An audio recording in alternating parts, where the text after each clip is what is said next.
আল্লাহ বলেন এই দুইটা কাজ যদি করো, গুনাহ ছেড়ে দিয়ে মাফ চাও, ইবাদত শুরু করে যদি আমি আল্লাহর কাছে ফিরে আসো, আমি দুইটা পুরস্কার দেব। কয়টা? এক, ইউমাত্তিউকুম মাতাআন হাসানান ইলা আজালিম মুসাম্মা। সুবহানাল্লাহ।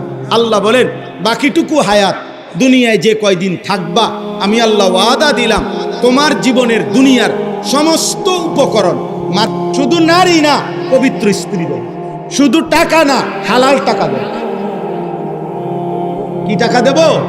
হালাল টাকা দেব। হালাল টাকা, হালাল টাকা দেব, হালাল পূরণ করব। শুধু নারী দিলে তো গুনাহ হবে, যে যেটা চাও ওইটাই চাও, না না, পবিত্র স্ত্রী। শুধু টাকা দিলে তো হালাল হারাম মিশে যাবে না, হালাল টাকা দেব। এ মাতাআন হাসানান অর্থ তোমার সমস্ত বৈধ পূরণ, প্রয়োজন পূরণ করব, তবে তা কি দিয়ে? হালাল দিয়ে। আমি আল্লাহর পক্ষ থেকে যা পবিত্র তা দিই। সুবহানাল্লাহ।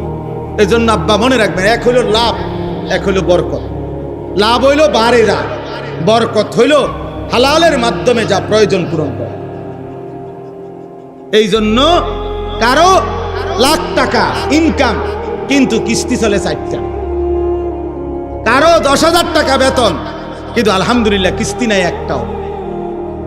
বুঝেন নাই? হ্যাঁ, ইমাম সাহেব বেতনই মাত্র 10,000, বেতনই 12,000। আলহামদুলিল্লাহ খুদার 1 মাস ইজ্জতের সাথে বউ বাচ্চা নিয়ে চলে, রাতেও চুরি করে না, দিনেও চুরি করে না, হারাম রোজগার করে না। আল্লাহ তাআলা এটুকু দিয়েই হালাল ভাবে তার প্রয়োজন পূরণ করে। আর অসংখ্য নাফরমান আছে যারা লাখ টাকা ইনকাম করে কিন্তু কিস্তি চলে 4টা, কিস্তি চলে 6টা। হারামে বরকত হয় না। হারামে কি হয় না? বরকত। কোনো হারাম করে জীবনে সুখ নাই। আমি চ্যালেঞ্জ, আমনে যদি কোনানে থাকে জানা আমার কইলে আমি কোথাও চাইতে যাবো, আমার নিজস্ব গাড়ি আছে, নইলে সেলিম বাইকটা লয়ে যাবো, চাই আই চলে। আমরা তদন্ত করি। আমি চিনি হারাম খোরের জীবন অসংখ্য অসংখ্য আমাদের কাছে দোয়া চায়, যখন বাচ্চার মতো কাঁদে, বাচ্চার মতো কাঁদে। 400 কোটি টাকা, 1000 কোটি টাকা, কিন্তু কষ্টের কথা আমরা জানি। হারামখোর সুখে নাই। হারামখোর কি নাই? সুদখোর সুখে নাই। কোরআনে আল্লাহ বলছে সুদখোর আমি স্পষ্ট তোর সাথে যুদ্ধ ঘোষণা করব। ঠিক আছে, আমি তোর লগে যুদ্ধ করব, দেখি নাফরমান তুমি তোমার হারামে অভাব পূরণ করবা, আর আমি আল্লাহ বললাম আমি তোর অভাব পূরণ করব না, দেখি তোর কোন আব্বা আমি আল্লাহ থেকে তোরে। কোরআনের আয়াত, ফাযানু বিহারবিন মিনাল্লাহ। সুদখোরের বিরুদ্ধে যুদ্ধের ঘোষণা দিছে কে? আল্লাহ আমাদেরকে হেফাজত করে। দুনিয়া হালাল চাই ভাইয়া, আমরা বুঝি আব্বা। হ্যাঁ, এই সবাই দিনদার যারা হালাল পথে চলে, হুজুর বলেন আর সাধারণ মানুষের মধ্যে, ওরা বেকুব এই কারণে, ওরা আখেরাতের কারণে। আপনি বেকল ঠাউরাইয়েন না, বুঝেন নাই কথা? আমি বেউকুফ না। হ্যাঁ, বাটপারি সিটারি করলে এটা সবাই বুঝে। এটার জন্য বিরাট কোনো ডিগ্রি লাগে না। 3টা কমলা ফসা দিয়া 1 ডজন কমলা কেমনে বেচতে হয়, এটা ভিক্টোরিয়া কলেজের ডিগ্রি লাগে না। ওই সিটারের লগে থাকলে, এই বাটফারের লগে 2 দিন থাকলে আপনি বুঝবেন কেমনে ফসাটা দেয়। 100 গ্রাম গোস্ত কম দিয়া 1 কেজিটা ধরে রাখতে হয় কেমনে, এইটার জন্য আপনি ঢাকা ইউনিভার্সিটি ফরম রাখতো না। ওই বাটফারের লগে আপনি কয়দিন থাকলে বুঝবেন। বুঝেন নাই কথাটা? এটা না বুঝার কি আছে? 1 লাখ টাকা দিলে কত টাকা সুদ আইব, এটা বুঝার জন্য বুঝি ডিগ্রি লাগে? হ্যাঁ বলেন, এটার জন্য কোনো ডিগ্রি লাগে? হ্যাঁ, অতএব আখিরাত মূল বন্ধন কোথায়? ইমানদার আটকায় আছে কোথায়? আখিরাত। আখিরাতের ভয়, কবরের ভয়, কবরের। এজন্য দোস্ত আল্লাহ বলছে বৈধ প্রয়োজন পূরণ। নারী দেখতে হবে না, হালাল পবিত্র স্ত্রী দেব, হালাল পবিত্র স্ত্রী দেব। আজকে তোমরা অসংখ্য যুবক, অল্প বয়স আব্বা, আমি সবসময় আফসোস করি, মাত্র 16 বছর, এত নর্তকী, এত নারী, এত উলঙ্গ ছবি যদি এত কম বয়সে আব্বা দেখে ফেলো, আগামী জীবন তুমি কেমনে বাঁচবা? এই পৃথিবীতে আল্লাহর কোরআনে আল্লাহ বলছে নারীর প্রতি আসক্ত যে নারীর সাথে যে হারাম জিনা ব্যভিচার হারাম প্রেম হারাম সম্পর্ক যে করে খোদার কসম আল্লাহ তাকে বলছে সে খবিস। সূরা নূরের মধ্যে আছে আল খাবিসাতু লিল খাবিসি, এটা খবিস, খবিস, এটা খবিস, সবচেয়ে নিকৃষ্ট, সবচেয়ে নিকৃষ্ট খবিস এটা। নাউজুবিল্লাহ। আল্লাহ তাআলা ওয়াদা দিছে খবিস পুরুষ চরিত্রহীন অপেক্ষা করো, আমি আল্লাহ বললাম তোর স্ত্রী মিলবে খবিস। নাউজুবিল্লাহ। এজন্য দোস্ত যুবক আবারও বলছি মোবাইলের হারাম নারী ছবি অস্থিরতা, যাদের সাথে কোনো মেয়ের সাথে হারাম প্রেম আছে হারাম সম্পর্ক আছে, খোদার কসম এটা জিনা। জিনা জিনা। ভালোবাসা কখনোই অবৈধ জায়গায় ভালোবাসা হয় না। প্রেম ভালোবাসা এই শব্দটুকু যদি পবিত্র, এটা কখনোই কোনো হারাম জায়গায় হবে না। এই জন্য অবিবাহিত নারী পুরুষের অথবা বিবাহ বহির্ভূত নারী পুরুষের যে কোনো সম্পর্ক এটা জিনা, এটা প্রেম না, এটা কি না ভালোবাসা না। নাউজুবিল্লাহ, নাউজুবিল্লাহ। এই জন্য গুনাহ ছাড়ো, গুনাহ। একটা একটা ছেলেকে বলি, অসংখ্য ছেলে, তোমরা আব্বা গুনাহ ছাড়ো, মদের আড্ডা ছাড়ো, জুয়ার আড্ডা ছাড়ো, নারীর আড্ডা ছাড়ো, নারীর আড্ডা ছাড়ো। একজন মদখোর, গাঁজাখোর, ফুট্টাখোর, বাবাখোর, ইয়াবাখোর, ডালখোর, শতভাগ হারামখোর। কি হারাম? খোদার কসম আল্লাহর কোরআন ধরে বলি, নবীজি বলছে কোন নেশাখোর যখন নেশা করে, মদ, নেশা, পেন্সি, গাঁজা, ইয়াবা, ট্যাবলেট, এই জাতীয় যে কোনো জিনিস যখন নেশাখোর নেশা পান করে, নেশা রেডি করে শুরু করে, আল্লাহর কসম, আল্লাহর কসম, নবীজি বলছে আল্লাহ তাআলা তার কলিজার থেকে ঈমান খুল্লা বাইর করে ফেলে। রব্বে কাবার কসম। আল্লাহ তখন বলে, এই নেশাখোর এদিকে, আমার ঈমানটা আমারে দিয়া যা বেঈমান, এবার যা। 2 নম্বর হলো জিনাখোর। হাদিসে নবীজি বলছে যে নারীর সাথে যে হারাম কাজ করে, খোদার কসম নবী বলছে আল্লাহ তাআলা এর পূর্ব মুহূর্তে তার ঈমান খুলে ফেলে, তার কলিজার থেকে ঈমান টেনে বের করে ফেলে। এই বেঈমান এদিকে, আমার ঈমান আমারে দিয়া যা, এবার বেঈমান যা, নারীর সাথে তোর যেটা মন চেটে যা। মান জানা ওয়া শারিবাল খামরা নাযা আল্লাহু মিন কলবিহিল ঈমান কামা ইয়াখলাউল ইনসানু আল কামিসা মিন রাসিহি। আল্লাহ আমাদেরকে মাফ করে দেন। আমার সন্তান চেহারা দেখে বোঝা যায় অসংখ্য ছেলে নামাজ পড়ে না। আহা, এই চেহারা কেমনে বানাই না? এই চুল চেহারা বেঈমান মুশরিকদের অনুসরণ। কি ফায়দা আব্বা, কি ফায়দা? একটা ফুটবল বিশ্বকাপকে খেলাকে কেন্দ্র করে হিসাব লাগাও। কারো যদি বিবেক থাকে, তুমি অনলাইনে সার্চ করে দেখো এখানে মদের আড্ডা চলবে কি পরিমাণ, অনলাইনে জুয়া খেলা হবে কি পরিমাণ, এবং জিনা ব্যভিচার নারীর অসৎ অবাধ মেলামেশা হবে কি পরিমাণ। তুমি খবর নাও, তুমি খবর। কাতার বিশ্বকাপে একটি অন্যতম বিতর্কের বিষয় ছিল, কাতার সরকার বিশ্বকাপের সময় ঘোষণা দিছিল মদের বোতল স্টেডিয়ামে খোলাভাবে খাওয়া যাবে না। এটা নিয়ে গোটা ইউরোপ প্রতিবাদ করছিল।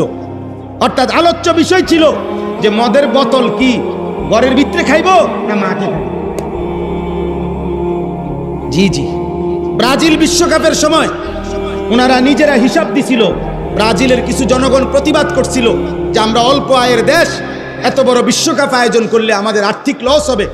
ব্রাজিল সরকার তখন হিসাব দিছিল, আমি নিজে পত্রিকায় দেখছি যে হিসাবের মধ্যে তাদের আয়ের যে খাত দেখাইছে, তার মধ্যে একটা খাত হইল এই বিশ্বকাপ খেলা উপলক্ষে 1.5 মাসে যে পরিমাণ নারী হোটেল ভাড়া নিবে জিনা আর ব্যভিচার আর বেশ্যাবৃত্তির জন্য, এটার মধ্যে বিশাল বড় আর্থিক টাকা আসবে।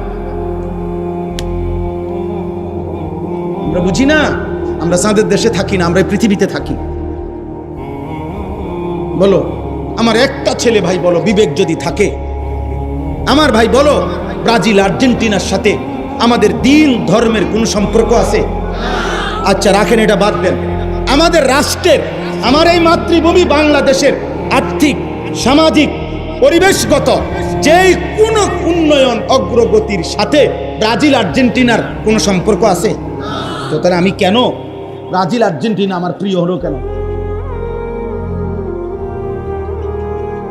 আমার একটা জিনিস বুঝাও, বাদ দাও আখেরাত, বাদ দাও ইসলামী দৃষ্টিকোণ, বাংলাদেশের উন্নয়নের ক্ষেত্রে, বাংলাদেশের আর্থিক, বাংলাদেশের সামাজিক, বলেন কি সেটা ভাই? দেশের রাষ্ট্রের উন্নয়নের ক্ষেত্রে একজন বলে, একজন বিবেকবান চিন্তা করো ছেলেরা, যে এই যে ফিফা ফুটবল বিশ্বকাপের আয়োজন করে, ওনারা বলুক এর দৃশ্যমান গোটা বিশ্ব মানবতার মানুষের উন্নয়নে এটার উদ্দেশ্য কি, যে মানুষের কি কল্যাণ হয় এর দ্বারা, এটা বলুক। কথা বুঝেন নাই? ওদেরকে বলতে বলেন মানবতার কি কল্যাণ, মানুষের কি কল্যাণ, কোন কল্যাণ মনে হয় এটাতে? কি কল্যাণ? তিনটা দেশে মিলে এবারের বিশ্বকাপ, তিন দেশেই তিনটা উদ্বোধনী অনুষ্ঠান হবে, তিনটা উদ্বোধনী অনুষ্ঠানে পৃথিবীর সেরা নর্তকীরা নাচবে। তাইলে ফুটবল খেলার সাথে নর্তকীর উলঙ্গ অর্ধ উলঙ্গ নাচের সাথে কি সম্পর্ক, আর এর দ্বারা মানবতার উন্নয়নের কি সম্পর্ক? বলেন, এটা কি চারিত্রিক উন্নয়ন হবে না আর্থিক উন্নয়ন হবে? কি হবে? কিছুই হবে, কিছুই গুনাহ।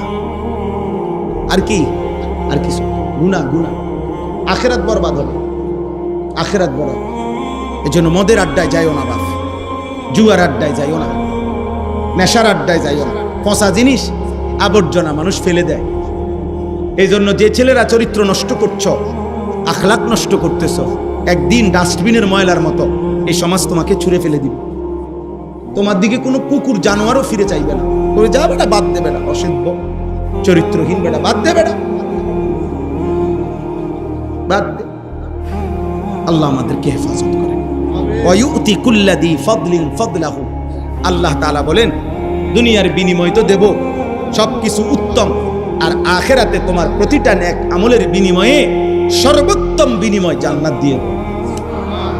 ওয়া ইন তাওয়াল্লাউ, এবার আল্লাহ বলেন, নবী বলেন, যদি মুখ ফিরাইয়া নাও আল্লাহর বিধান থেকে, ফা ইন্নী আখাফু আলাইকুম আযাবা ইয়াউমিন কাবীর, তাহলে আমি আল্লাহর পক্ষ থেকে তোমাদের জন্য কিয়ামতের ময়দানের কঠিন আযাবের ভয় করছি।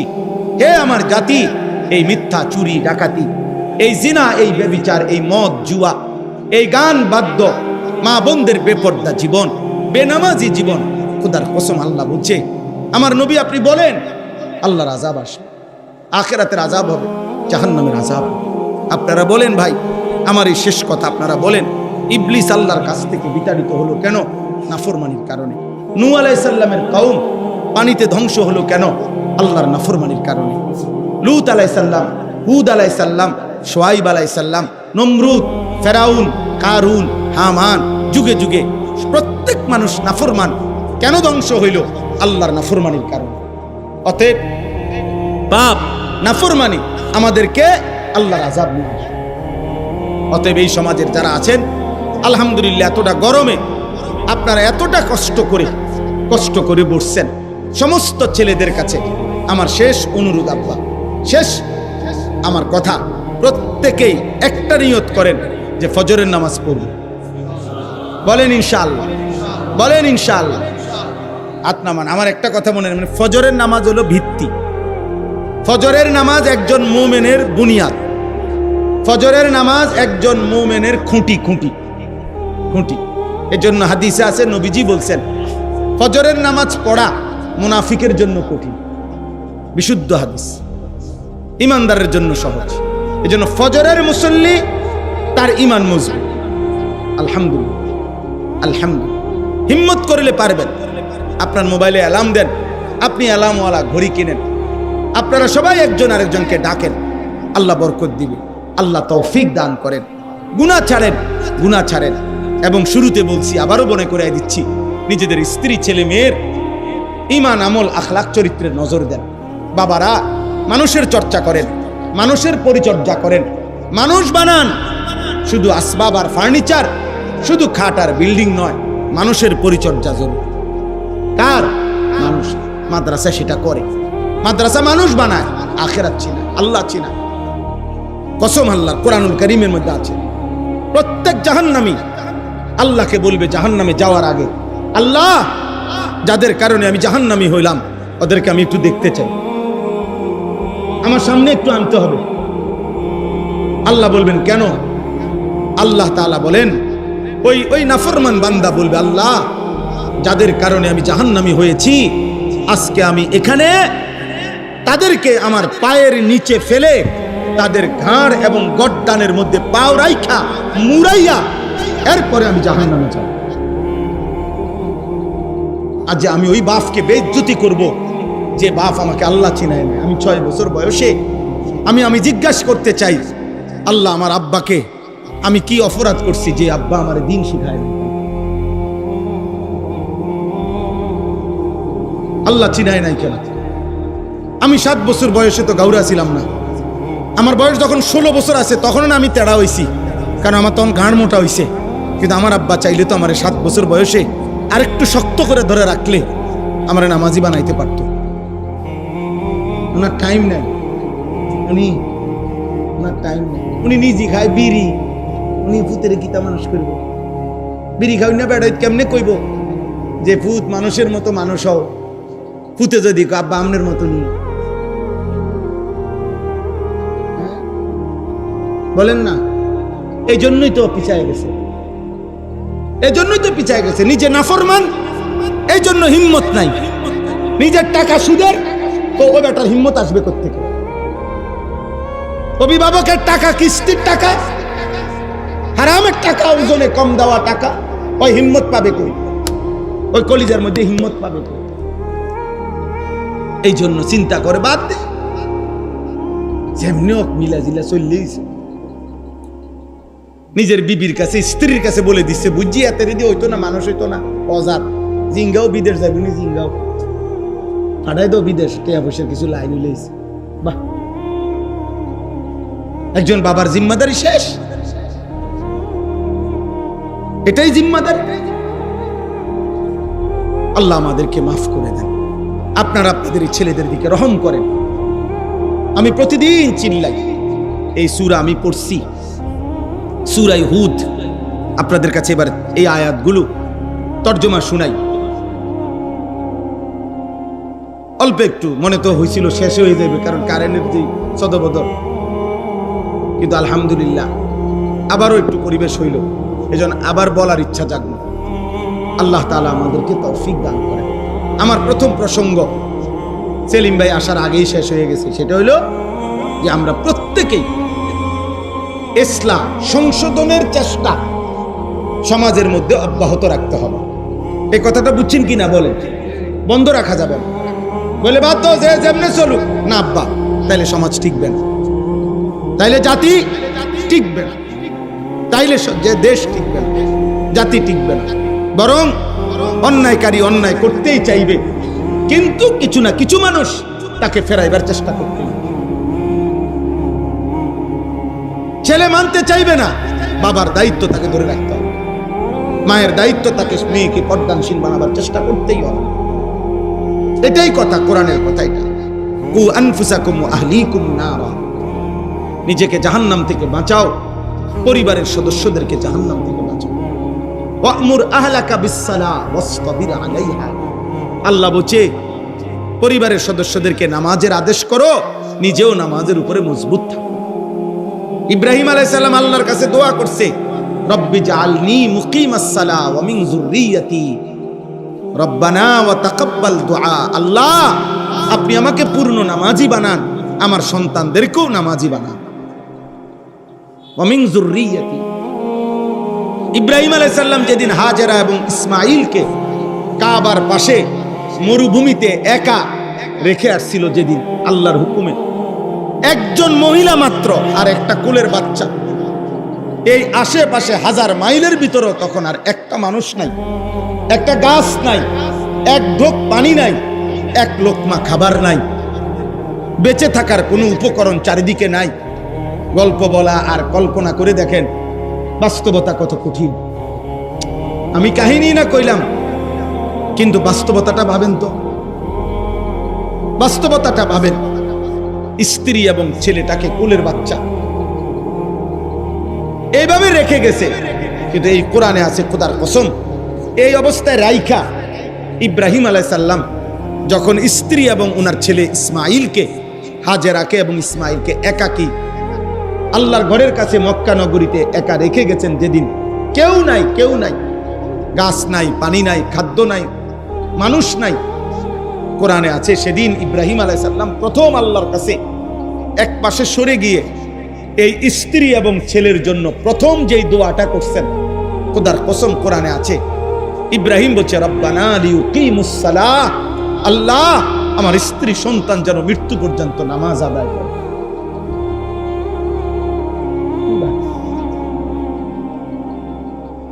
আমার স্ত্রী সন্তান যেন নামাজ আদায় করে। আল্লাহ পরবর্তী লোকমা খাবার নাই আমি জানি, পানি নাই আমি জানি, বাঁচার কোনো উপকরণ চারিদিকে নাই আমি দেখতেছি মাওলা, আমি এগুলো বুঝি না, আমার এগুলা বুঝার দরকার না, আমি বুঝতে চাই শুধু আমার স্ত্রী সন্তান যেন নামাজ আদায় করে।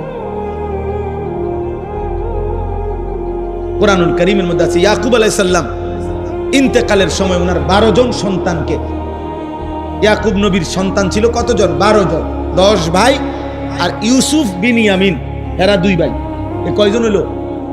ও ফানি কূপে ফেলাই দিছে 10 ভাই না, তাহলে এরা 10 জন, আর এখানে এই সংসারে কয়জন? 2 জন, ইউসুফ আর বিনিয়ামিন, এই 2 জন, 12 জন। কোরআনে আছে এই 12 জন সন্তানকে চারদিকে বসাইয়া ইন্তেকালের পূর্ব মুহূর্তে ইয়াকুব নবী একটা কথাই শুধু জিজ্ঞেস করছে। কয়টা কথা? একটা কথা, যে ফুত দলিলে কোনো ফেস্টেস আসেনি, কোনো খতিয়ান টতিয়ান ফেস লাগিয়েনি, কোনো লোকজন আছে এনে বড় বড় নেতারা আছে, এই সুযোগই কইয়া দাও, বুঝেন?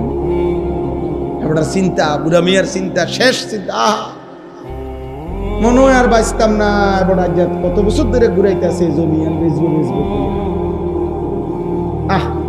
বেচলো না রে, মরেও মনে দুঃখটা থাকতে যাবে কবরে, ওই জমির দুঃখ, এই হলো দুনিয়া আমাদের। অথচ ইয়াকুব নবী বলতেছে, কোরআনে আছে এই 12 জন ছেলেকে পাশে বসিয়ে তিনি মৃত্যুর পূর্বে জিজ্ঞেস করছে, আম কুনতুম শুহাদা ইজ হাদারা ইয়াকুবাল মাউত, ইয়াকুবের মৌতের মুহূর্তে আল্লাহ বলে, সে বলতে চাচ্ছে মা তা'বুদুনা মিন বাদি, আমার 12 সন্তান, আমি শুধু শুনতে চাই আমার মৃত্যুর পরে তোমরা ইবাদত করবে কার? তোমরা কার ইবাদত করবে? আমি শুধু এতটুকু শুনতে চাই।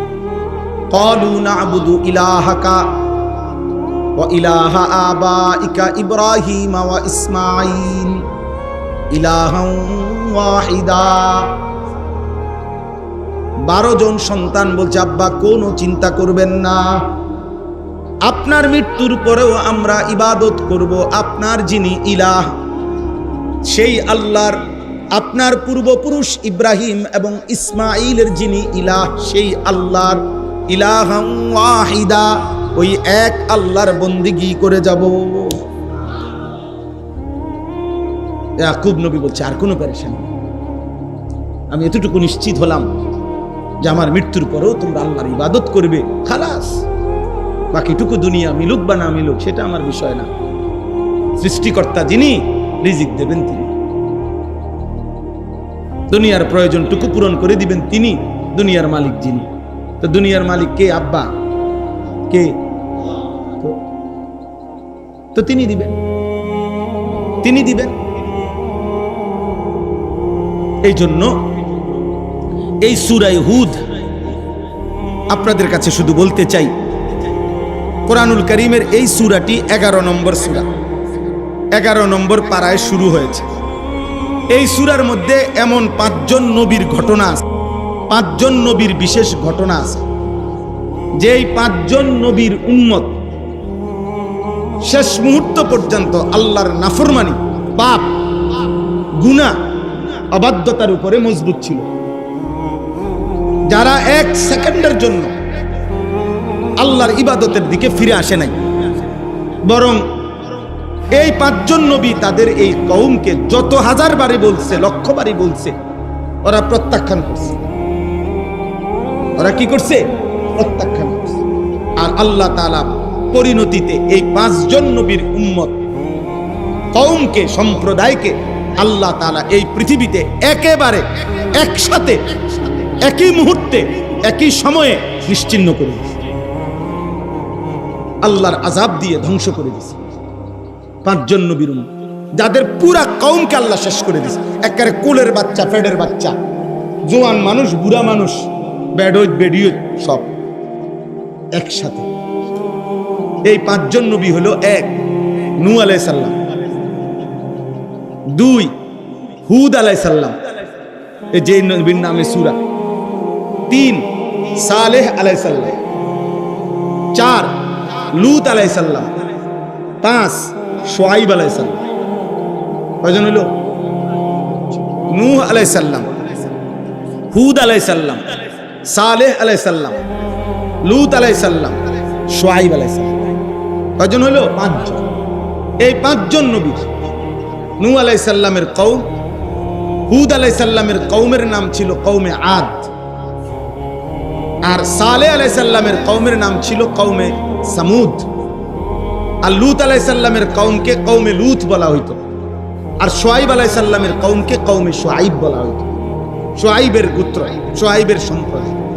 এই 5 জন নবীর সম্প্রদায় মৃত্যু পর্যন্ত, ধ্বংস হওয়া পর্যন্ত, চূড়ান্ত আযাবে আল্লাহ শেষ করা পর্যন্ত আল্লাহর নাফরমানির উপরে মজবুত ছিল। কুফরি, শিরিক, মূর্তি পূজা, অশ্লীলতা, বেহায়াপনা, অসভ্যতা, হারাম রোজগারি এর মধ্যে লিপ্ত ছিল। এর মধ্যে 3টা অপরাধের কথা সবগুলো আয়াত পড়লে বোঝা যায়। একটা হলো প্রত্যেকেই আল্লাহর নাফরমানি, শিরিক করত। 2 নাম্বার, প্রত্যেকের মধ্যেই নারীর সাথে এবং লজ্জাস্থানের গুনাহ, পাপ সম্পৃক্ত ছিল। প্রত্যেকের সাথেই উপার্জনের মধ্যে হারাম রোজগারের মানসিকতা ছিল। বুঝছেন না? এই 3টা পাপ কমন ছিল। আর শিরিক করত, হারাম রোজগার করত, আর লজ্জাস্থানের চাহিদা পূরণ করতে গিয়ে হারাম কাজ করত। জিনা, ব্যভিচার, সমকামিতা, পুরুষে পুরুষে অবৈধ কর্ম, নারীর সাথে অবৈধ কর্ম ইত্যাদি। আল্লাহ তাআলা এই 5টি জাতিকে, এই অপরাধগুলোর বিস্তারিত বর্ণনা এখানে আছে, আল্লাহ তাআলা ধ্বংস করে দিছে। এর মধ্যে নূহ আলাইহিস সালামের জাতিকে তুফান দিয়া শেষ করে দিছে। হুদ আলাইহিস সালামের জাতিকে একটানা 7 রাত 8 দিন ঝড় তুফান দিয়া টানা 1 সপ্তাহ তুফান দিছে, ঝড় তুফান দিয়া শেষ করে দিছে। সালেহ আলাইহিস সালামের কওমকে ফেরেশতা আইসা বিকট চিৎকার দিয়া, একটা চিৎকার দিছে ফেরেশতা, সবগুলো মানুষ কান ফাইটটা উল্টায় মরে গেছে, ছোট বড় সব। লূত আলাইহিস সালামের কওম সাতবক জমিনের নিচের মাটি আসমানের কাছে নিয়া ফেরেশতা উল্টানি দিছে, আসার দিছে, উপরে পাথরের বৃষ্টি বর্ষণ করে আল্লাহ তাআলা ওদের কওম, পুরো এলাকা ধ্বংস করে সাগর বানায় দিয়েছে। আর 5 নাম্বার, শুআয়ব আলাইহিস সালামের কওমকে আল্লাহ তাআলা ওই তৃতীয় সালেহ আলাইহিস সালামের কওমের মতো ফেরেশতার বিকট চিৎকার দিয়ে ফাআখাযাতহুম সাইহা, ফেরেশতার বিকট চিৎকার দিয়ে ধ্বংস করে দিয়েছে। এখন আসেন, এই 5টি জাতির আযাবের বর্ণনা, নবীর চেষ্টা, আর ওদের বাড়াবাড়ি, মানে ওদের নাফরমানির বাড়াবাড়ি, এই 3টা কথা। 1 নম্বর হলো নবীদের দাওয়াত, 2 নম্বর কওমের সীমা লঙ্ঘন, 3 নম্বর হলো আল্লাহর আযাব। কথা বুঝছেননি? একসাথে বলতেছি আর কি। নবীরা সর্বোচ্চ কলিজার সবটুকু দিয়া চোখের পানি ফেলে দাওয়াত দিছে, ওরা সর্বোচ্চ গাট্টারামি বিরোধিতা করে গেছে, আর আল্লাহর চূড়ান্ত আযাব একবারে সমান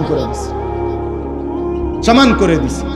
এই 5টি নবীর কওমের আযাবের ঘটনা, দাওয়াতের ঘটনা, তাদের প্রত্যাখ্যানের ঘটনা পুরা কোরআনের বহু সূরার মধ্যে বর্ণনা আছে, কিন্তু সবচেয়ে বেশি বিস্তারিত বিশদ বর্ণনা, পুরা ঘটনা এই সূরার মধ্যে আছে। কোন সূরা? সূরা হুদ। আমার বলার উদ্দেশ্য আছে, আমি বলতেছি এখন। তাহলে এই সূরার মধ্যে যেই সমস্ত কওমের উপরে আল্লাহ আযাব দিবেন, ওদের বিস্তারিত ঘটনা সবচেয়ে বিস্তারিত এই সূরাতে। কোন সূরা বলেন? আবার বলেন। সূরা হুদ। এই সূরা হুদের মধ্যে আযাবের কারণও বলছে, কি কি পাপ করত তারা, এগুলো এখানে আছে। নবীরা কি কি বলছে, এগুলো আছে। এবং আল্লাহর আযাব কি কি আসছে, এটা আছে। এই সূরা যখন নাজিল হয়েছে নবীজির উপরে, তার কিছুদিন পর, এই সূরা নাজিলের কিছুদিন পর সর্বপ্রথম আমাদের নবী সাল্লাল্লাহু আলাইহি সাল্লামের পবিত্র দাড়ি মোবারকে 2টা বা 3টা চুল দাড়ির সাদা হয়ে গেছে। এই সর্বপ্রথম আবু বকর সিদ্দিক রাদিয়াল্লাহু তাআলা আনহু, তিনি নবীজিকে তাকাইয়া, নবীজির চেহারা মোবারকের দিকে এরকম তাকিয়ে বললেন, ইয়া রাসূলুল্লাহ কাদ শিবতা, হে আল্লাহর নবী, আপনি দেখি বুড়ো হয়ে যাচ্ছেন, আপনার চুল, দাড়ির চুল তো 3টা সাদা হয়ে গেছে, 2-3টা। প্রিয় ভাই, এই কথাটা বলার জন্য আল্লাহর নবী চোখের পানি ফেলে দিছে। আর আবু বকর সিদ্দিককে বলছে, আবু বকর, খোদার কসম, শাইয়াবাতনি হুদ। আবু বকর, যেদিন থেকে সূরা হুদ নাজিল হইছে আর আল্লাহ তাআলা নাফরমান জাতির আযাবের বর্ণনা দিছে, ওই মুহূর্ত থেকে আমার কলিজার মধ্যে ভয় ঢুকে গেছে। আমার কওম, আমার উম্মত যদি এই পাপগুলো করে, আল্লাহর আযাব যদি তাদেরকেও ধ্বংস করে দেয়, আমার উম্মতের পেরেশানি আমারে বুড়া বানায় দিছে। শাইয়াবাতনি হুদ। নবীজি বলছে, আবু বকর, সূরা হুদ আমারে বুড়া বানায় ফেলছে। সূরা হুদ আমারে কি বানাইছে? মানে আমার কওম যদি জিনা করে কি হবে তাদের পরিণতি, আমার কওম যদি ওজনে কম দেয় কি হবে তাদের পরিণতি, আমার কওম যদি পুরুষে পুরুষে অপকর্ম করে কি হবে তাদের পরিণতি, আমার কওম যদি রাহাজানি করে। ওইখানে আছে শুআয়ব আলাইহিস সালামের কওম রাস্তার থেকে মানুষকে ছিনতাই করত, মানুষের সম্পদ লুণ্ঠন করে রেখে দিত। শুআয়ব আলাইহিস সালামের কওম প্রত্যেকটা নাফরমান ওজনে কম দিত। লূত আলাইহিস সালামের কওম নারীদেরকে ছেড়ে পুরুষের সাথে অপকর্ম করত। এইভাবে নাফরমানি করত। দিবা নিশি নাচ গান উল্লাস, হারাম রোজগার, এটাই জীবনের তৃপ্তি, এটাই জীবন। দাদার হায়াত শেষ এই রঙে রঙে, বাপের হায়াত শেষ এই রঙে রঙে, অনফুতের হায়াত শেষ করতে আছে হারামে হারামে হারামে। বাহ বাহ। অথচ আল্লাহর নাফরমানিত করছে, মনে করতেছে আজ 70 বছর তো এমনি চলতে আছে, কিচ্ছু হয় না। আজকে 90 বছর তো আমগো ফ্যামিলি বাটফারির উপরে চলতে আছে, সুদের উপরে, কই কিচ্ছু তো হয়েছে না। আরে বেটা, 70 বছর তো বেশি টাইম না। 950 বছর যেই জাতিকে আল্লাহ নাফরমানির সুযোগ দিছে, এরপরে ধ্বংস করছে, তো 950 বছর হয়ে গেছে। নূহ আলাইহিস সালামের কওমকে ধ্বংস করছে কত বছর পরে? তো নাফরমানি করছে কত বছর? হিসাবটা বুঝছেন?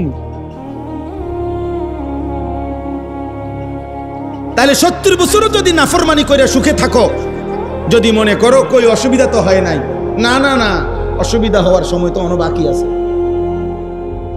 90 বছর পরে, 100 বছর পরেও তো বেশি দিন না।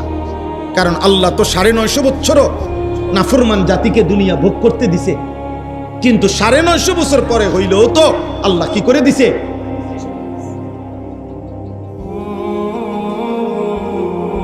এজন্য দয়া করে আমার বাপ, আমার ভাই, এই গভীর রাতে আমি তো বললাম আমার মেহমান ভাইরা সবাই আসছেন দেখা আরেকটু বাড়াইলাম।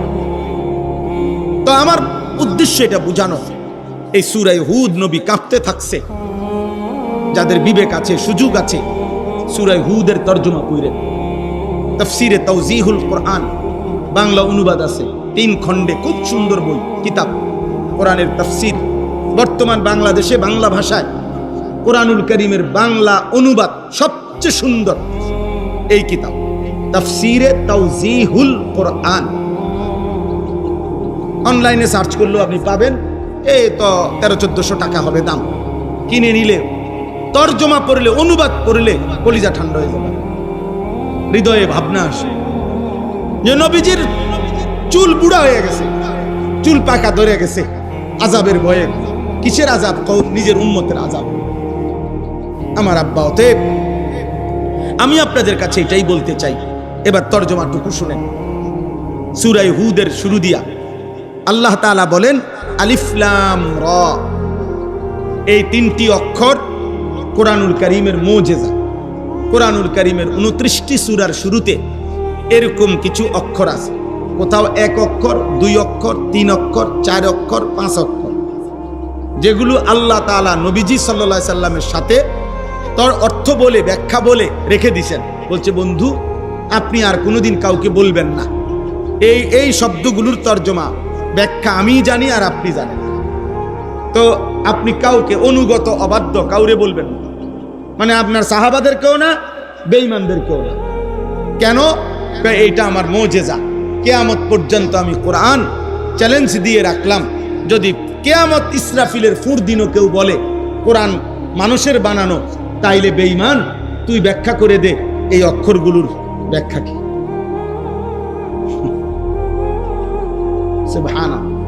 কোরআন প্রতিদিন চ্যালেঞ্জ ছড়ে পৃথিবীবাসীর কাছে যে হে পৃথিবীবাসী, তোমাদের যদি, কারণ মানুষের নিয়ম হলো 2000 বছর আগের শিলালিপি, আজ থেকে 5000 বছর আগের মাটির গভীর থেকে লিখিত কোন পাথরের টুকরা, আঁকাউকি শিলালিপি যেগুলারে কয়, ওই জাদুঘরের মধ্যে থাকে, এগুলোর মর্ম, এগুলোর অর্থ, এগুলোর শব্দ ব্যাখ্যা করতে পারে আধুনিক বিদ্যা, আধুনিক প্রত্নতত্ত্ব 5000 বছর আগের লেখার অর্থ উদ্ঘাটন করতে পারে। 3000 বছর আগের লেখার আঁকি উকি এগুলার অর্থ বাইর করতে পারে। বুঝছেন কি না? এটা আধুনিক এই প্রত্নতত্ত্ব বিদ্যা আলাদা বিষয়, কিন্তু এত কিছু উদ্ঘাটন করতে পারছে। আটলান্টিক মহাসাগরের শেষ তলদেশে কি আছে এটা জানে, প্রশান্ত মহাসাগরের তলদেশে হিমালয় পর্বতের চূড়ায়, এখান থেকে সৌরজগৎ পুরাটা ঘুরে ফেলছে, কিন্তু আজ পর্যন্ত পৃথিবীর কেউ বলতে পারে নাই কোরআনুল কারীমের এই অক্ষরগুলোর ব্যাখ্যা কি। মালিক বলেন, আমি যেহেতু বলবো না বলছি, আর কোনদিন কেউ বলতেও পারবে। কোরআন মুজিজা, কোরআন মুজিজা।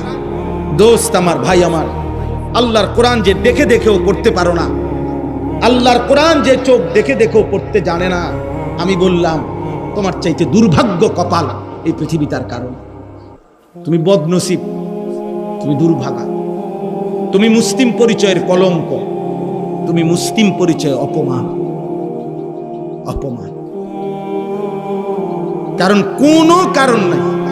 এখানে আপনারা যারা জেনারেলও আছেন, বুড়া যার বয়স 900 বছর, এমন 900 বছরের কোনো বুড়াও যদি থাকেন, আমি আপনাকেও বললাম খোদার কসম, আল্লাহর কোরআন আপনার জন্য শিখা সম্ভব, সম্ভব, সম্ভব, সহজ,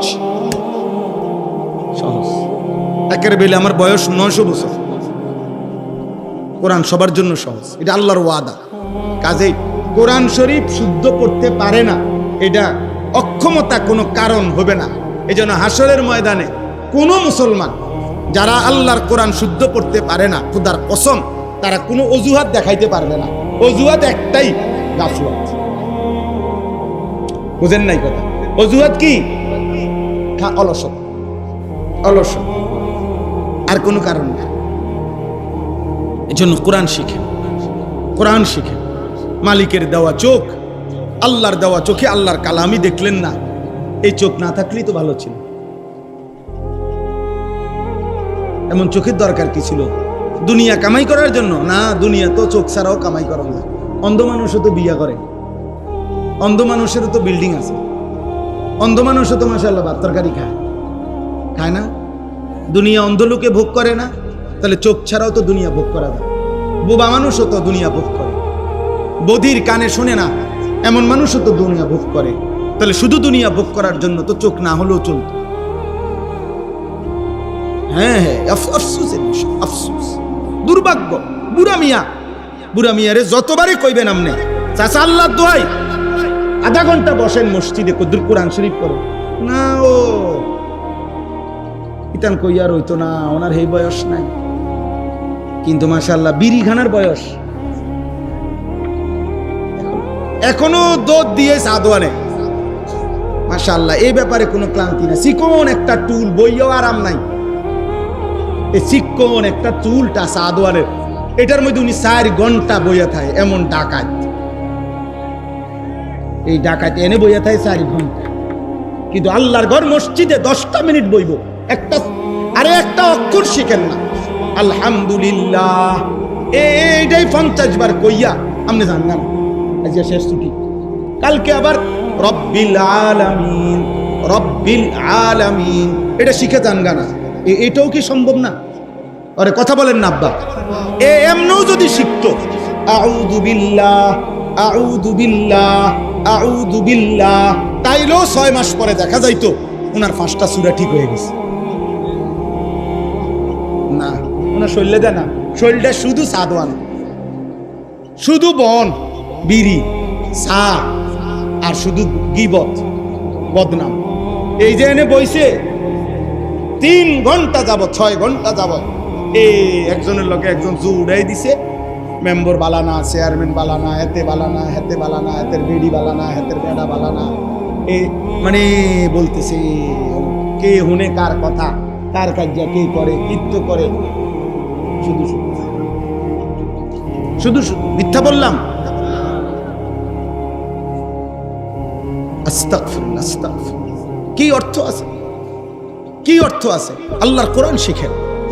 আমি তো প্রতিদিনের জন্য বলি, প্রত্যেকটা মসজিদ মাদ্রাসায় আপনারা ফিকির করিলে চারিদিকে এমন, বর্তমান বাংলাদেশে আল্লাহর দয়ায় এমন 10 কিলোমিটার, এমন 5 কিলোমিটার জায়গা সারা বাংলাদেশে নাই যেখানে কোনো না কোনো মাদ্রাসা নাই। বুঝেন নাই কথাটা? তো এই যুগে আইসা উনি কেমনে বলবো? আজকে যদি হইতো হুজুর আমার বাড়ি আছিল লাকসাম, মাদ্রাসা হইলো সিটাং, আমি গেলাম হইলে, কিন্তু আমি এত লম্বা খরচ মিলে পারছি না, কিন্তু আমার ঘর এখানে, মাদ্রাসা এখানে। এই লোকটা কেমনে বলবে আমি আল্লাহর কোরআন শিখতে পারি নাই? কোনো কারণ দেখাইতে পারবে? কথা বলেন না, পারবে? দয়া করে শিখেন, দিন শিখেন, আপনি দিন শিখেন, দিন শিখেন। এমন সুন্দর হায়াত শেষ করে দিয়ে আল্লাহ আমাদেরকে তৌফিক দান করেন। কিতাবুন উহকিমাত আয়াতুহু, আল্লাহ তাআলা বলে যতগুলো আয়াত আমি এই কোরআনে নাজিল করেছি, যুক্তি, দলিল, প্রমাণ সবকিছু দিয়ে মজবুত। পৃথিবীর সর্বশেষ ব্যক্তি মিলেও, একসাথ হয়েও কোনো যুক্তি, তর্ক, কোনো গবেষণা, কোনো কিছু দিয়ে আমার কোরআনের একটি সিদ্ধান্তকে ভুল, অযৌক্তিক, অবাস্তব, অপ্রাসঙ্গিক প্রমাণ করতে পারবে না। উহকিমাত অর্থ হলো মজবুত।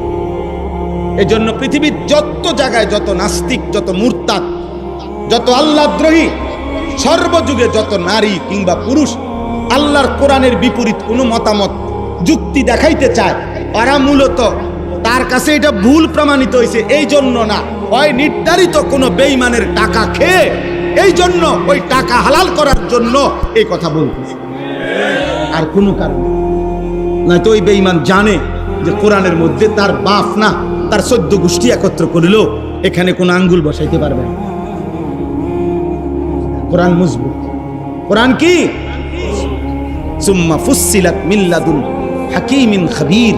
আল্লাহ বলেন অতঃপর আমি আল্লাহর পক্ষ থেকেই এই কোরআন 23 বছরে বিতাফসিল, বিস্তারিত, পূর্ণাঙ্গ আমার বন্ধুর কাছে পৌঁছানো হয়েছে।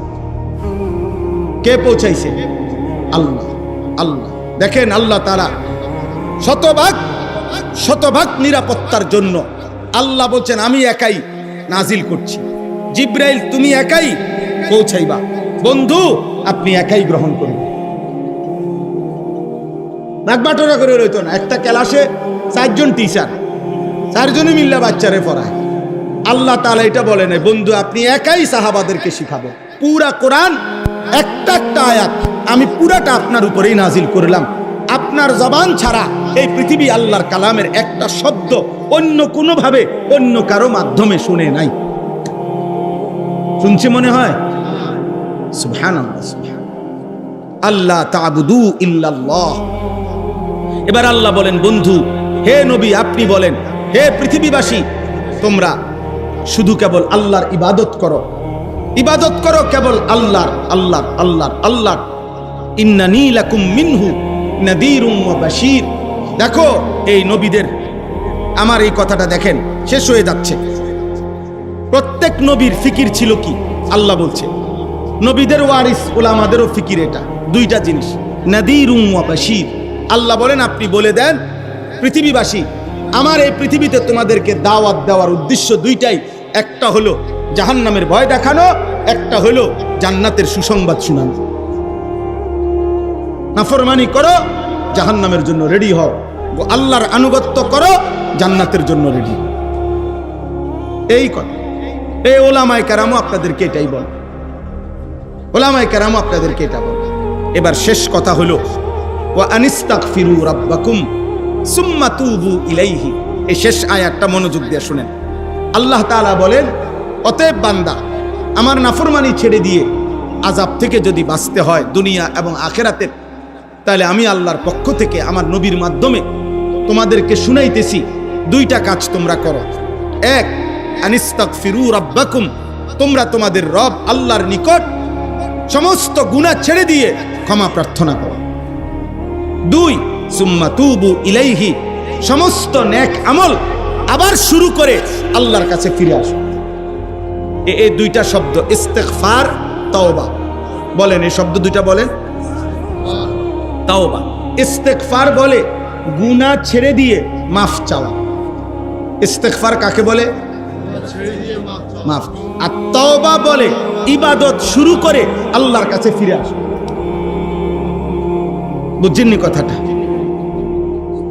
ইস্তিগফার গুনাহ ছেড়ে দিয়ে মাফ চাওয়া, তাওবা ইবাদত শুরু করে আল্লাহর কাছে কি আসা?